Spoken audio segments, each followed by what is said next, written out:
Open challenge করলাম, তন্ন তন্ন করে তদন্ত করবেন যে কোন রকম অনিয়ম দুর্নীতি আছে তৈরি করেছে না। ওপেন চ্যালেঞ্জ করে গেলাম যে অবশ্যই আমাদের সমালোচনা করবেন, কিন্তু কয়েকটা জিনিস প্লিজ একটু বিবেচনায় রেখে। একটা হচ্ছে আমরা সম্পূর্ণ ভাঙাচোরা একটা প্রশাসন, পুলিশ, বিচার কাঠামো নিয়ে কাজ শুরু করেছি। যে দেশে পুলিশের 80% থাকে একটা দলের, একটা সাবেক ফ্যাসিস্ট দলের নির্যাতক বাহিনীর অংশ, এবং যেই পুলিশ বাহিনীর অর্ধেকের বেশি পালিয়ে যায় 5ই আগস্টের পর, আপনি বলেন সেটা নিয়ে কাজ করা কি সোজা কথা? একটা প্রশাসন 15টা বছর যেখানে 80 থেকে 90% মানুষ ইনডক্ট্রিনেটেড হয়েছিল যে শেখ হাসিনাই ভালো, যা কিছু না কেন, তাদেরকে নিয়ে কাজ করা সোজা জিনিস? আপনি বলেন তো যে নজরুল ইসলাম খান ভাই আছেন, বাংলাদেশের কোন সরকার এই চ্যালেঞ্জ মোকাবেলা করেছে আগে? এর আগে যে তত্ত্বাবধায়ক সরকারগুলো ছিল সব রাজনৈতিক ঐক্যমতের ভিত্তিতে। তাদেরকে কি 15 বছরে ফ্যাসিস্ট শাসন মোকাবেলা করার জন্য আসতে হয়েছিল কারো? 5 বছর গ্যাপে গ্যাপে আসছে।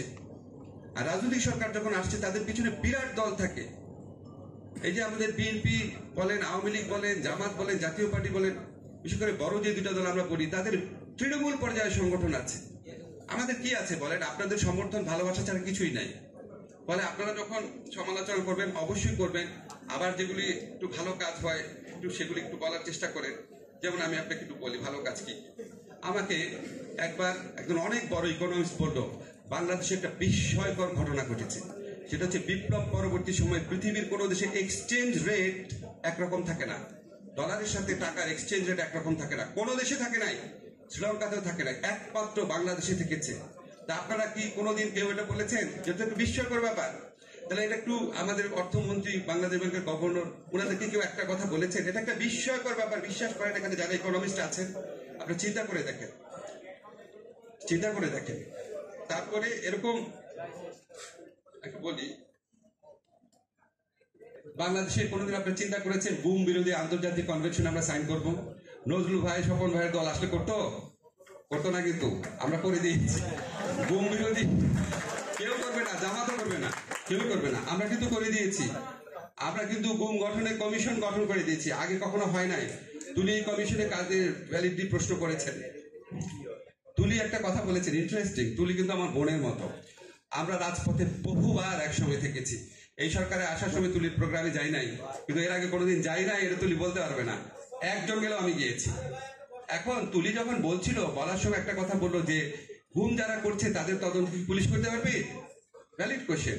তুলিকে সামনে রেখে আমি প্রশ্ন করি, এই জন্য গুম কমিশনে সাবেক আর্মি অফিসার আমাদের নির্যাতিত বা চাকরিচ্যুত হয়েছে। সাথে সাথে তুলি নিজেই কি ছুটে আসে নাই স্বরাষ্ট্র মন্ত্রণালয়ে, স্যার আর্মি অফিসার রাখা যাবে না? আসলেন তুলি? আসলে না, মাথা নাড়ছে দেখেন, বাদ দেওয়া হয়েছে। তা আমি কি করব বলেন? পুলিশকে দিয়ে তদন্ত করার জন্য কাকে দিয়ে করাবো? আমার নাম বলেন, কাকে দিয়ে করাবো? ইউনিভার্সিটি টিচার দিয়ে করাবো? তদন্ত তো তদন্তকারী লোক দিয়েই করতে হবে। তো আমার সব কথার পরে কথা হচ্ছে, আমাদেরকে সমালোচনা করবেন, সবকিছু ঠিক আছে, কিন্তু আমি আপনাদের কয়েকটা জিনিস নিশ্চিত করতে চাই। একটা হচ্ছে, আমরা আগের সরকারগুলোর মতো কোনো খবরদারি করি না অন্যায় উদ্দেশ্যে, অসৎ উদ্দেশ্যে। আপনাদেরকে দৃঢ়তার সাথে বলতে চাই, আমাদের উপদেষ্টাদের মধ্যে কারো কেউ কোনো ব্যক্তিগত স্বার্থে কাউকে কিছু বলেন না। আমাদের মধ্যে বিন্দু মাত্র অসততা পাবেন না। আমরা তো সম্পত্তির হিসাব দান করবই। ব্যক্তিগত ভাবে আমি আপনাদের সবাইকে সাক্ষী নিয়ে ঘোষণা করে গেলাম, যেদিন আমার উপদেষ্টার মেয়াদ শেষ হবে, দুর্নীতি দমন কমিশন সহ রাষ্ট্রের যত কমিশন আছে ওপেন চ্যালেঞ্জ করলাম, তন্ন তন্ন করে তদন্ত করবেন যে কোন রকম অনিয়ম দুর্নীতি আছে তৈরি করেছে না। ওপেন চ্যালেঞ্জ করে গেলাম। যেদিন উপদেষ্টা থাকবো না সেদিন থেকে করবেন, তাতে আর আরাম করে করতে পারবেন। আপনারা সিটিজেনরাও মানে গুজবের মতো না, গুজব হয় না ওর থেকে এত টাকা খেছে ওরকম না, আপনারাও তদন্ত করে দেবেন। শুধু আমার না, আমার মানে সব উপদেষ্টারই করে দেখেন।